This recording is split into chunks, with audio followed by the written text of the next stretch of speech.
بسم اللہ الرحمن الرحیم۔ عزیز طلباء طالبات السلام علیکم۔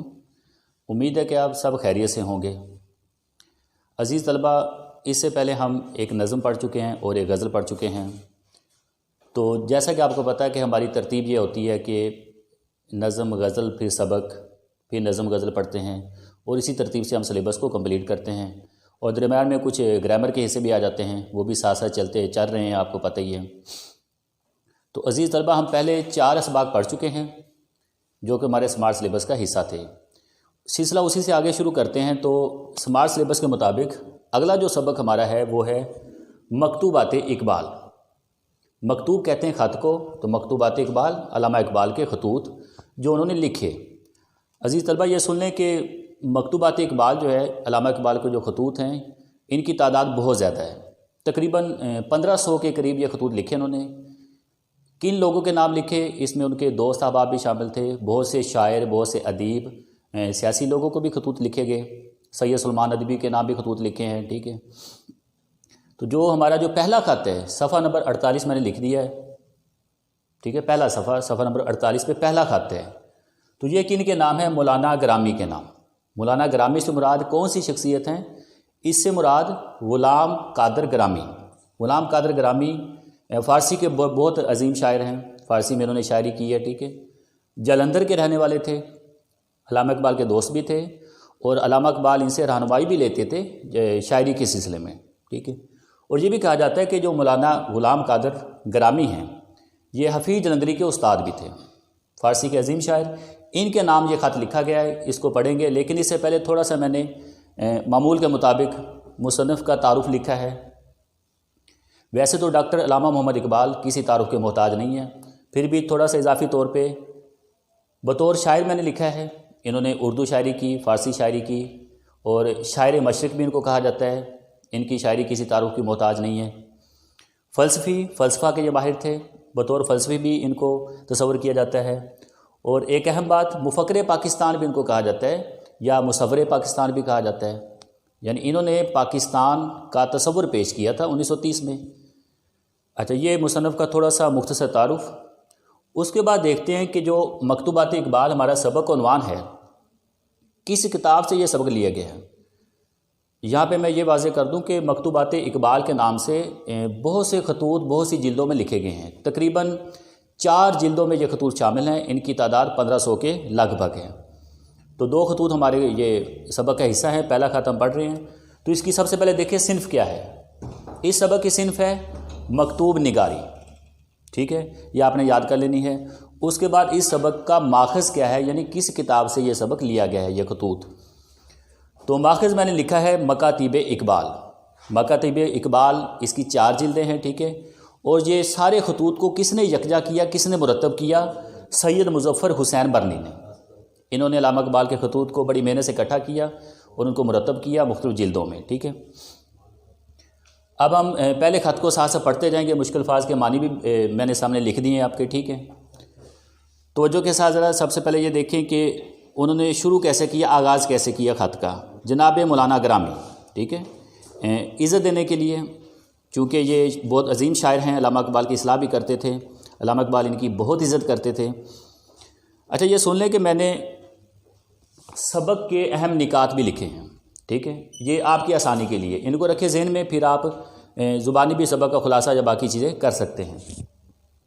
تو عزیز طلبہ، سب سے پہلے میں نے لکھا کہ فروری 1922 گینٹھیا کا مرض ان کو ہوا تھا، علامہ اقبال کو۔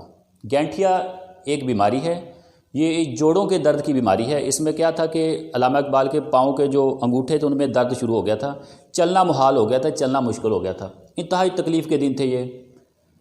تو یہ 1922 میں یہ مرض شروع ہوا تھا جب یہ خط لکھا گیا۔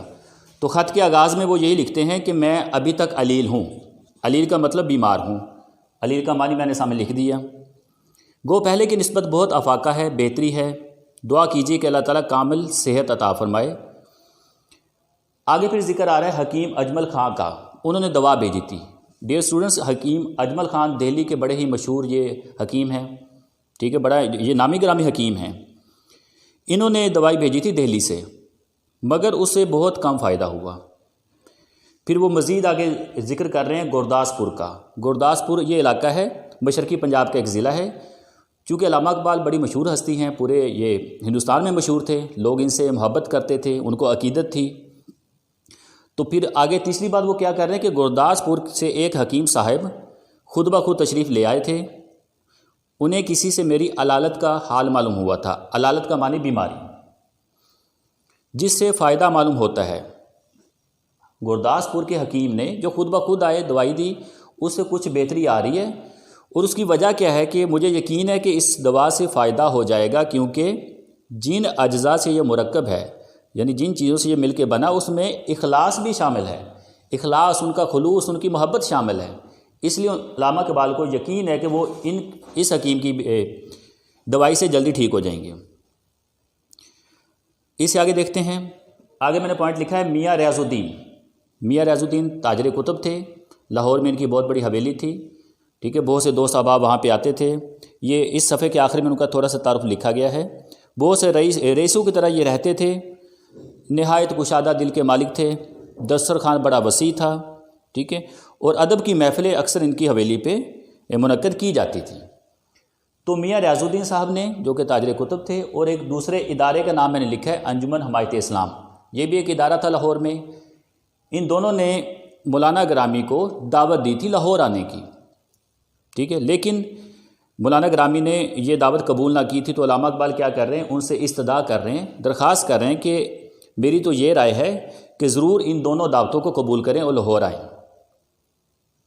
اس کے بعد اس سے آگے میں نے پوائنٹ لکھا ہے بیماری کی شدت سے دنیا سے رخصت ہونے کا اندیشہ تھا۔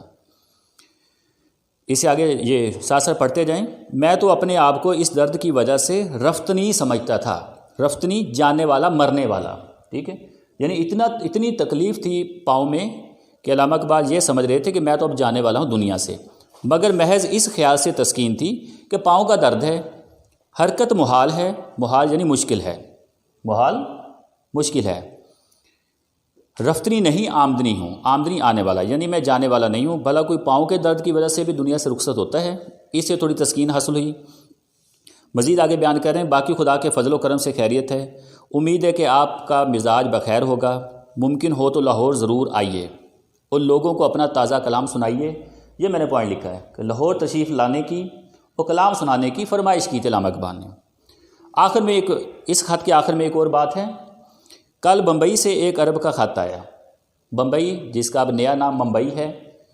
تو علامہ اقبال آخر میں ذکر کر رہے ہیں کہ عرب کا ایک خط آیا جو اسرار خودی کو عربی میں ترجمہ کرانا چاہتا ہے۔ تو یہاں پہ یہ سن لیں کہ اسرار خودی علامہ اقبال کی بڑی ہی مشہور فارسی تصنیف ہے۔ تو وہ جو عربی ہے، عرب کا رہنے والا آدمی، اس نے کیا درخواست کی ہے؟ اس نے درخواست کی ہے کہ آپ کی جو فارسی تصنیف ہے اس کو میں عربی میں ترجمہ کروانا چاہتا ہوں۔ تو علامہ اقبال آخر میں یہ بیان کرتے کہ میں نے اسے اجازت دے دی ہے، ٹھیک ہے، مخلص محمد اقبال۔ یہ خط 4 اپریل 1922 کو لکھا گیا تھا۔ تو عزیز طلبہ، امید ہے کہ پہلا خط آپ کو سمجھ آ گیا ہوگا۔ دوبارہ سن لیں کہ سبق کے جو اہم نکات ہیں ان کو اپنے ذہن میں رکھا کریں تاکہ آپ کو آسانی ہو، کوئی مشکل پیش نہ آئے۔ مشکل الفاظ کے معنی بھی آپ کے سامنے ہیں، ٹھیک ہے۔ تو پہلے خط کو دوبارہ پڑھ لیجئے گا، اس کو تیار کر لیجئے گا۔